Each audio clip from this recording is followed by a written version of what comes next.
10월 5일 매일 묵상입니다. 오늘 본문 말씀이 신명기 17장 2절에서 13절까지의 말씀을 같이 한번 읽어보도록 하겠습니다. 내 하나님 여호와께서 내게 주시는 어느 성중에서든지 너희 가운데 어떤 남자나 여자가 내 하나님 여호와의 목전에 악을 행하여 그 언약을 어기고 가서 다른 신들을 섬겨 그것에게 절하며 내가 명령하지 아니한 이럴 성신에게 절한다 하자. 그것이 내게 알려짐으로 내가 듣거든 자세히 조사해 볼지니 만일 그 일과 말이 확실하여 이스라엘 중에 이런 가증한 일을 행함이 있으면 너는 그 악을 행한 남자나 여자를 내 성문으로 끌어내고 그 남자나 여자를 돌로 쳐 죽이되 죽일 자를 2사람이나 3사람의 증언으로 죽일 것이요 한 사람의 증언으로는 죽이지 말 것이며 이런 자를 죽이기 위하여는 증인이 먼저 그에게 손을 댄 후에 뭇 백성이 손을 댈지니라. 너는 이와 같이 하여 너희 중에서 악을 제할지니라.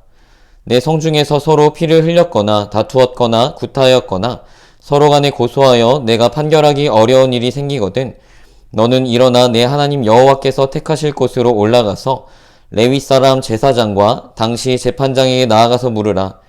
그리하면 그들이 어떻게 판결할지를 내게 가르치리니 여호와께서 택하신 곳에서 그들이 내게 보이는 판결의 뜻대로 내가 행하되 그들이 내게 가르치는 대로 삼가 행할 것이니 곧 그들이 내게 가르치는 율법의 뜻대로 그들이 내게 말하는 판결대로 행할 것이요 그들이 내게 보이는 판결을 어겨 좌로나 우로나 치우치지 말 것이니라. 사람이 만일 무법하게 행하고 내 하나님 여호와 앞에 서서 섬기는 제사장이나 재판장에게 듣지 아니하거든 그 사람을 죽여 이스라엘 중에서 악을 제하여 버리라. 그리하면 온 백성이 듣고 두려워하여 다시는 무법하게 행하지 아니하리라. 아멘.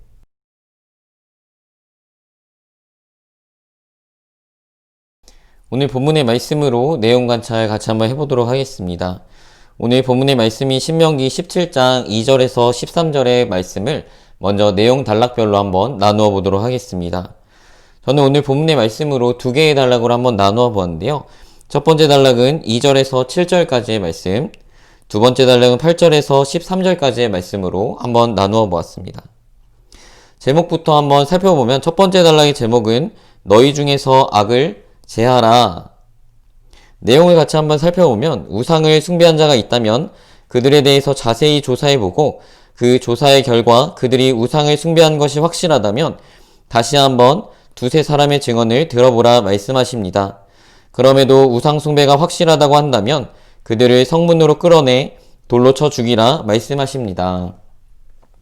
두 번째 단락의 제목으로는 저는 약속의 땅에서의 재판이라고 정해보았습니다. 그 내용을 같이 한번 살펴보도록 하겠습니다. 지방법원에서 해결하기 어려운 살인, 다툼, 구타 등의 문제에 대해서는 중앙법원으로 가지고 와서 판결받으라 말씀하십니다. 중앙법원은 레위 사람 제사장과 재판장으로 구성되어 있으며 그들은 하나님의 말씀인 율법에 비추어 그 사건들을 판결합니다. 무법하게 행하는 자에 대해서는 하나님의 말씀에 근거하여 그 사람을 죽이고 이스라엘 가운데에서 악을 제하여 버리며 백성들이 두려움으로 하나님 목전에서 악을 행하지 못하게 하라 말씀하십니다.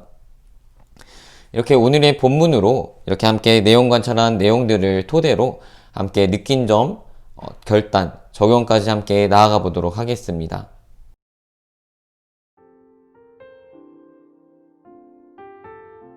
하나님께서는 오늘 본문 말씀을 통해서 하나님과의 언약을 통해 하나님의 백성으로서의 삶을 살아가게 될 이스라엘 백성들이 하나님께서 주실 약속의 땅에서 그곳에서 하나님께서 주신 여러 성읍들에서 또한 각자의 삶을 살아가게 될 때에 어떠한 삶을 살아가야 하는지에 대해서 말씀해 주시고 있습니다. 2절에서 7절까지의 말씀은 우상 숭배자에 대해서 어떻게 해야 하는지에 대한 하나님의 말씀입니다. 하나님께서는 시내산 언약을 통해서 하나님과 언약을 체결한 하나님의 백성 이스라엘이 하나님께서 약속하신 땅에 들어가 살 때에 그 지역의 우상을 숭배하게 되는 일이 일어나게 될 경우 어떻게 해야 하는지에 대해서 말씀하십니다. 우상을 숭배하는 것은 십계명의 첫 번째 계명을 어기는 것입니다. 하나님과 이스라엘의 언약을 어기는 것입니다. 하나님께서는 이러한 죄악에 대해서 엄하게 재판해야 함을 말씀하십니다. 먼저 누군가가 우상을 숭배한다는 사실이 알려지게 되면 그러한 사실에 대해서 자세히 조사를 해야 합니다. 혹시나 무고한 자가 우상 숭배의 죄악으로 인해서 재판을 받게 되는 일이 없게 하기 위해서입니다. 그리고 그렇게 철저하게 조사를 한 후에 결국 우상 숭배를 했음이 드러나게 되면 우상 숭배한 사람을 성문 밖으로 끌어내 돌로 쳐 죽이라 말씀하십니다.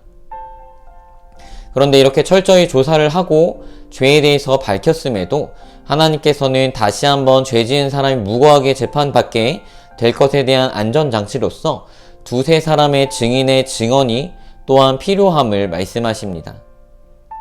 한 사람의 증언으로는 그 사람이 무고함에도 죄인으로 몰고 가질 수 있는 그러한 가능성이 훨씬 많기 때문입니다. 하지만 그렇게 모든 절차를 거쳤음에도 결국 우상 숭배자로서의 죄가 밝혀지게 되면 하나님께서는 그를 성문 밖으로 끌어내 돌로 쳐서 죽이라 말씀하십니다.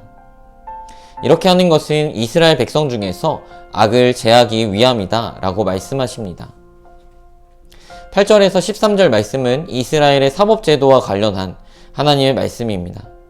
광야에서는 모세가 이스라엘 백성 가운데 일어나는 모든 일에 대한 재판을 담당하였습니다. 하지만 모세에게 일이 너무나도 과중되자 모세의 장인 이드로는 모세의 무거운 짐을 경감시키는 법적인 체계를 세우도록 조언하였습니다.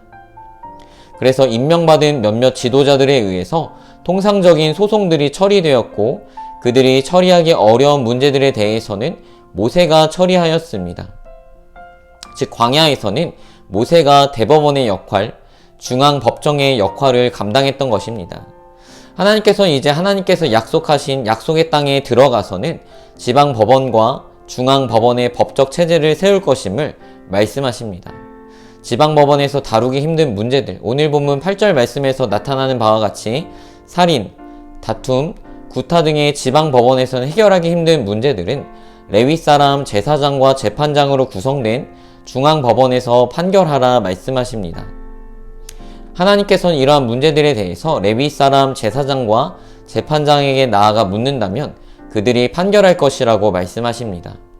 하나님께서는 이들의 판결이 율법에 비추어 판결되어져야 할 것임을 말씀하십니다. 하나님의 말씀에 따라 그 모든 일을 판결하고 해결할 것임을 말씀하시는 것입니다. 그리고 그러한 하나님의 율법의 말씀에 비추어 보았을 때 하나님의 목적에서 악을 행하는, 무법하게 행하는 자에 대해서는 죽이고 악을 제하여 버리라 말씀하십니다. 악을 제할지라. 오늘 본문 말씀의 두 상황 모두에서 하나님께서는 하나님의 목전에서 악을 행한 행악자에 대해서 죽이고 이스라엘 가운데서 악을 제하여 버리라 말씀하십니다. 이 말씀을 묵상할 때 가장 먼저 우리가 생각해 보아야 할 것은 이스라엘이라고 하는 나라와 국민들의 정체성입니다. 그들은 하나님 나라 백성이었습니다. 하나님께서는 그들의 하나님이셨고 이스라엘은 하나님의 거룩한 백성, 제사장 나라였습니다.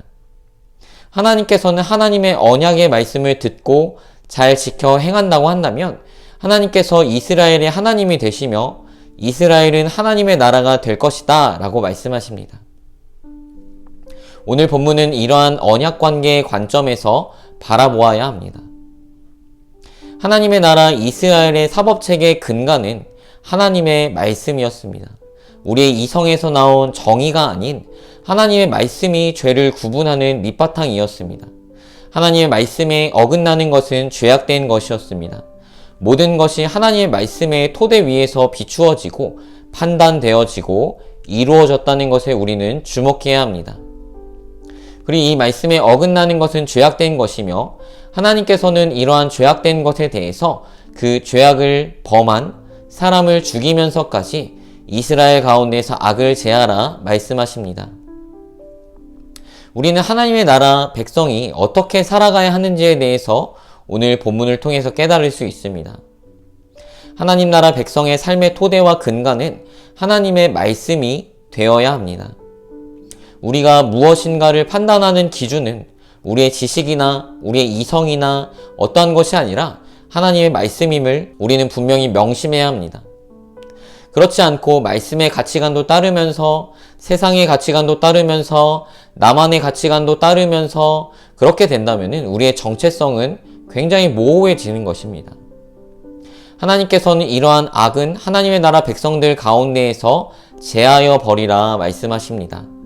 때로는 그러한 행악자를 죽이면서까지 악을 제하라 말씀하십니다. 중요한 것이 무엇인지 생각해 보아야 합니다. 하나님께서 강조하시고자 하시는 것이 무엇인지 생각해 보아야 합니다. 하나님께서 구원하신 하나님의 소유 이스라엘 백성들이 하나님의 말씀에 온전히 순종하는 삶을 살아가기를 원하셨던 것입니다. 오늘날 우리의 삶에서도 마찬가지입니다. 하나님께서는 그의 아들을 희생제물로, 속죄제물로 우리를 위해 내어주셨고 그 보혈의 피로 우리는 구원받았습니다. 우리는 하나님의 것입니다. 하나님께서는 우리를 어둠의 권세에서 건지시고 사랑의 아들의 나라, 하나님의 나라 백성이 되게 하셨습니다. 그러한 우리의 삶의 모든 근간과 토대는 하나님의 말씀이 되어야 합니다. 그렇지 않은 부분이 있다고 한다면 악을 제하라 말씀하신 것과 같이 과감히 그것을 도려내야 할 것입니다. 오늘도 그런 하나님 나라 백성의 삶의 원리 속에서 하나님의 말씀을 더욱 깊이 묵상하심으로 참된 그리스도인으로서의 삶을 살아가기를 축복합니다.